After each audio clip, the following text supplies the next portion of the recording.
Okay, everybody, we're going to go ahead and start our next chapter, our next section. It'll be chapter 11. There's only going to be one section that we will cover in chapter 11.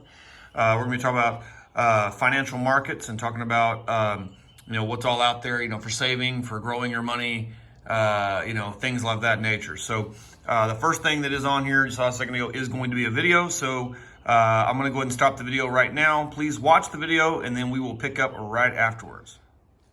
Okay, so I hope you watch the video. It's going to have a lot of the points that we are going to be making in here, but pretty much the point of this chapter is going to be talking about basically savers and borrowers and financial intermediaries that you see on this chart right here. Now, financial intermediaries are the people in between. So if you think about like the uses of a bank, okay, we save our money. We deposit our money in a bank. And then, of course, people come and they ask for loans from that bank. Now, of course, in order for that bank to survive, like I said in the video, the interest that they charge borrowers is going to be higher than the interest they pay to the savers. That gives the bank a little bit of money. That makes them profit on the end. And it allows the whole thing to kind of flow, of course. So you can see here, of course, savers, borrowers. You can see that the different types of intermediaries would be, of course, banks, credit unions. We'll talk about all these in just a little bit. Finance companies, life insurance companies, and pension funds. Okay, so this again is a pretty good chart, kind of showing this relationship where borrowers put into these financial intermediaries. The intermediaries, the savers put into these financial intermediaries. The savers. Funds go to the borrowers, who then, can become savers later on. If they get enough, they can then redeposit that money into the bank. Okay, same thing here. The savers put the money into the bank, and then they do get something in return. They do get a little bit of a interest back on what they've put in. And of course, with that being said, they could also become borrowers, and those financial assets go back in. So we'll look here.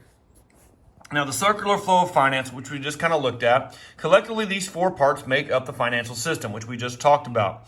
A network of savers, financial intermediaries, borrowers, and then, of course, the financial assets, the actual money, the actual, numbers moving from one account to the next. Now, these intermediaries, of course, are your banks. We talked about banks quite a bit in the last chapter. We talked about the roles of banks.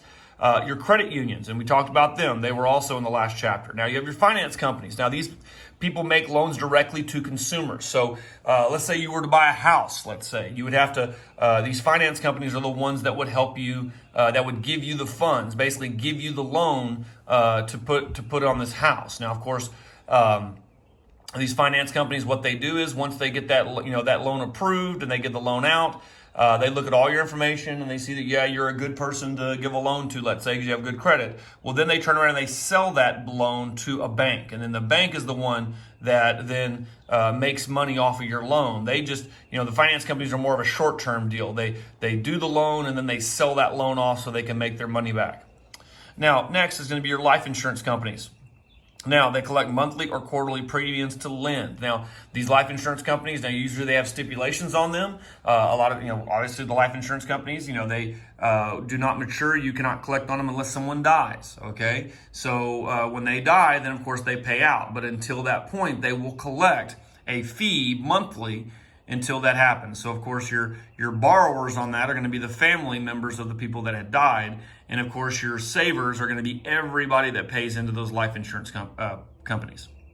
Now, pension fund is going to be similar, but it's not going to have to occur in death. Generally, pension is going to be when you retire. Now, although of course with these pension funds, employer contribute invested, contributions. Invested until the employee retires. So on this one, on the retirement of the employee, they then start to pay out. Now the thing is, on this, a lot of times when it comes to these retirement funds and these pension funds, you're not getting your full pay. I mean, I know that they have like two rules. They call it the rule of 80 and the rule of 90. So at rule of 80, basically what they do is they take your age plus years of service. Okay, so if you were, let's say, 50 and you'd worked for 30 years in whatever company, so you worked there since you were 20, well, then you would have the rule of 80, your 50 years plus 30 years of service. Well, at that point, you could retire. But when you retire, you only collect about 80% of your income. You only get about 80% of what you would make monthly. Now, some people can retire on that. They can survive on 80%. Now, others, they can push it to a rule of 90, where they can just work 5 more years. So they age 5 more years, and then they get 5 more years of service. Well, in that case, they could go up to a rule of 90. And then, of course, you can get the 90%, but it just depends on how long you go in. You can't just pull, just kind of pull your retirement whenever. You got to meet a certain age requirement and service requirement. Next. Now, basic investment considerations. Now, in this, consistency is the key. Now, most successful investors invest consistently over long periods. In most cases, investing on a regular basis is just as important as the amount invested. So the thing is that a lot of people look at, and we'll watch a video with Dave Ramsey later on where he talks about this, which is a really, really good video. I would say if there's one thing you're going to learn from this class, this whole course, this whole semester, please pay attention to the Dave Ramsey video, okay? It talks about making money and how you can make money and how you can use compound interest. But anyway, when it comes to investing and it comes to saving, a lot of people view it as a bill. It's just a bill that I pay every month. Whether that's $100 I pay a month or $150 I pay a month, it'd be the same as making your car payment or your insurance payment or your grocery bill. It's just a bill that you put in. And of course, it's, the difference between this bill and those bills is that this one's going to gain value, instead of, buying groceries and then their value is gone once you use them, or your car, every year and every mile you put on that car, the value of that car goes down. These investing, when you put in and invest, the value of that investment will just continue to rise as you put it in. Now, keep it simple. Of course, simplicity is important. Successful investors suggest that you should ignore the investment that seems too complicated or one that you don't understand. Now, that's a big one. You can, if you are investing, you do these basic investments, you can sit with a financial advisor, and they should be able to explain this stuff to you in very simple terms. You don't need a financing degree in order to do this stuff. And if they explain it to you and you still don't understand it, it's not a good thing for you to do. Okay, because you gotta know what you're putting your money into. Ignoring the investment that seems too good to be true, because it probably is. Now, your basic investments. Now, of course, like it says here, the risk-reward relationship. You have to kind of look at that, okay? The degree at which the outcome is uncertain, but a probable outcome can be estimated. Now, there are investments, and you can, I know, if you have a thing called mutual funds, or different types of investments, and we'll talk about mutual funds later on. You can set the risk on those. You can say, okay, I want it high risk, because usually if you invest in high risk commodities, you can get a high reward in the end. Okay, a big reward, but the odds of that investment failing is going to be much higher. Okay, as opposed to something that's more reliable. You say, okay, well, I'm going to invest in, let's say, gold, because gold is always a very valuable commodity. Well, the thing is, because gold is so reliable and so many people have invested in gold, you're not going to get much of a return. I mean, let's just say let's just use a number and say you invested $100 in gold. Well, at the end of a certain period of time, you may only get $5, $10, maybe $15 in return from your $100 investment.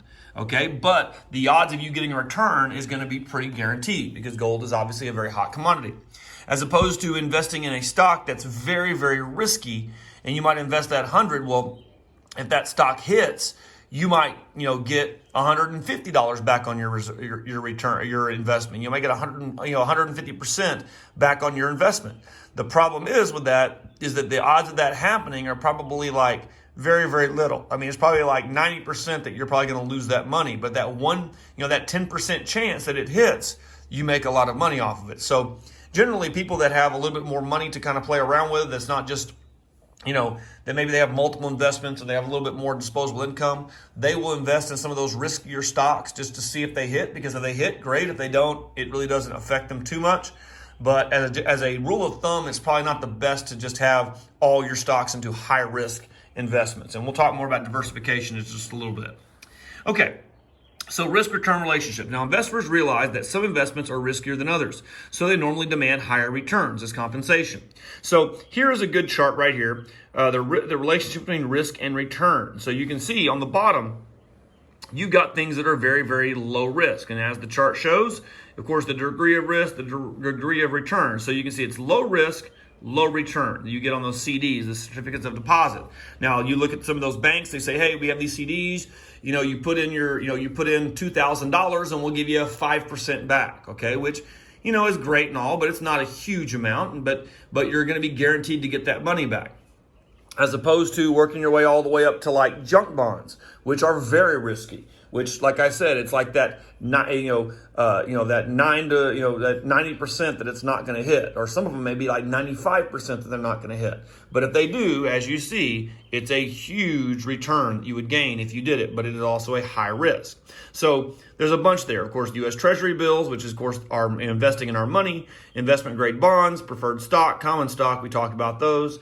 Speculative stock, and of course the junk bonds. And we'll talk about all these things in just a moment, or most of them in a moment. So now the big thing is going to be is the importance of investing is to diversify. And what diversify means, and diversification basically means, is spreading your money over many different things. Okay, the old saying, don't put all your eggs in one basket. Don't put all your investments into one thing. Okay, make sure you spread them out. You diversify. You put them into multiple different things in different accounts. So if one industry was to fail, you're not going to be financially ruined. You're going to have money in other things, so it'll benefit and it'll help, or that it'll back up those investments that maybe don't perform as well as you were expecting.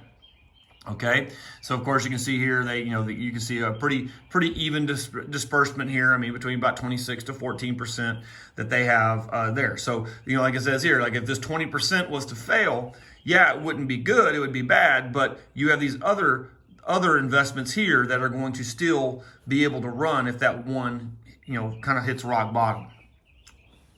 Okay, so when to invest. Now this right here, I'm just telling you, is a very, very good video. And it's something that I encourage everybody to watch, pay attention to. Dave Ramsey is a financial advisor. He does a lot of seminars. He knows his stuff.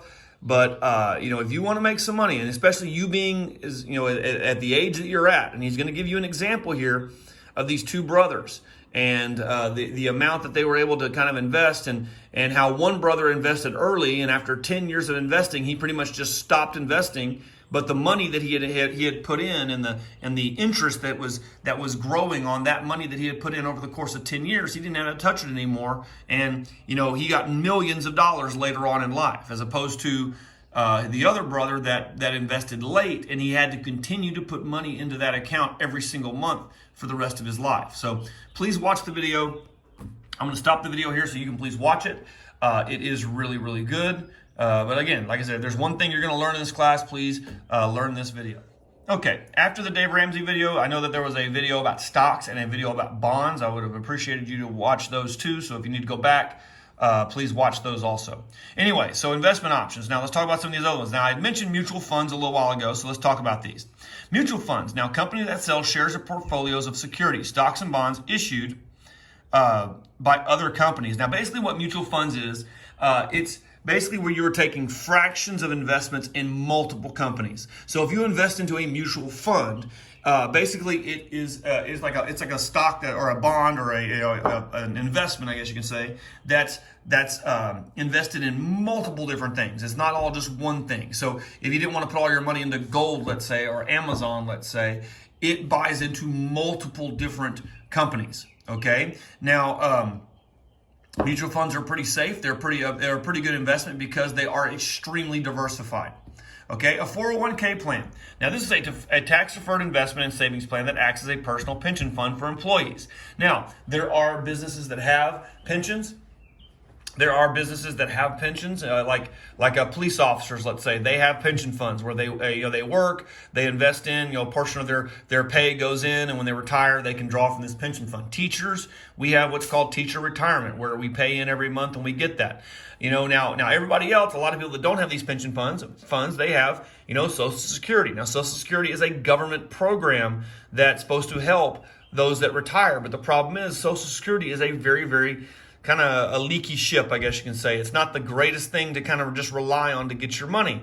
A lot of times the Social Security funds are starting to kind of dwindle a little bit, and we'll talk about Social Security later on in this course. But understand that a lot of people like to supplement that retirement with a 401k plan. So this is basically a plan that they put together. That plan gets invested. So just like the pension funds, like we talked about with police or teachers or whatever, they invest that money that you put aside for your retirement, and they invest that and it tries to grow. Now, obviously in a time like this, in this coronavirus issue that we're sitting in, a lot of people's 401k plans have gone down because the stock market has declined sharply. Okay, so sometimes those 401k plans are up, sometimes they're down. Sometimes that factors into when people want to retire or not, whether hey it's going good or it's going bad. So that's all kind of part of that. Now the next is vesting. Now the length of time you need to work at the company before you can take the employer's matching contribution with you. So a lot of times, yes, you can't just go work for a year and then be able to retire. You've got to put in X amount of years of service in order to pull from those pension funds. And a lot of times, a lot of these companies, like we said a little while ago, a lot of these companies, they'll match whatever you put in. So if I invest $200 a month, I'll put in $200, and then my company puts in $200. Now they do that because, of course, they're going to be getting a return on that investment as well as you will. So they're basically just matching your investment in. So, but again, that jumps in, that grows your investment, exponentially every time your company decides to put in along with what you're putting in. Next, stocks and security exchange. Now, historically, investors would gather at an organization called the Stocks or Security Exchange, or and a place where buyers and sellers meet to trade stocks. Now, we probably see this. You've probably seen pictures of it, of like the New York Stock Exchange, where you have all the people out there and they're buying and selling, and things are very fast and feverish. Well, the oldest and largest and most prestigious of this organization, of this organized stock in the United States, is New York Stock Exchange. Now, the most popular and widely publicized measure of the stock market performance is the Dow Jones Industrial Average. Now, what they do, and like it says here, they take 30 active stocks, and they take an average of how they've gone up or they've gone down. Now, generally, these stocks, are some of the more popular ones. They're not going to take a stock that's this is just not moving at all. They're going to take ones that are active, and they're going to see on average how much they're going up and how much they're going down. This is when you hear like, the stock market's up, the stock market's down, because it's basically taking an average of those 30 stocks. It's not taking an average of all stocks. I mean, sometimes the stock market could go down, but then some certain stocks could actually go up, okay, as a result. All right, so those are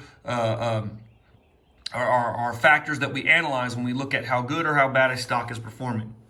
Now, a bull market. Now, when the Dow Jones Industrial Average steadily rises, a bull market is said to exist. Now, sometimes you see the bull market. Now, bull market is usually a good thing. It is a good thing. It means the stocks are going up, people are making money, things are worth a lot more. In fact, the bull is kind of a good luck symbol in the New York Stock Exchange. I mean, those of y'all that may have been to New York, or maybe you've seen the pictures, I mean, right there on Wall Street, there's this giant statue of a bull, and that bull is supposed to bring good luck and help people invest in these companies. Okay. Now, the opposite of a bull market is a bear market. Now, when the Dow Jones Industrial Average falls for a period of time, a bear market is said to exist. Now, when we say bear market, it's as in like it's bare. It's going down. It's empty. People are losing money. I mean, investors sell their stock in the expectation of a reduce in profit. So they sell more than they're buying in a bear market. They're buying more than selling in a bull market. Now, generally, of course, you want a bull market. You do not want a bear market. Okay? All right. That is our lesson for this week. There was just one section on Chapter 11, so I do want you guys to work. I did put a vocab assignment, and then I put a crossword puzzle on there. So something a little different. So hopefully we can do that. Make sure you print those off and take a picture of them or scan them back in so you can turn them in by next week. And if you've not turned in assignments or you have things that are missing, I will accept them late, so please get them in. All right. Thanks, everyone. We'll see you soon.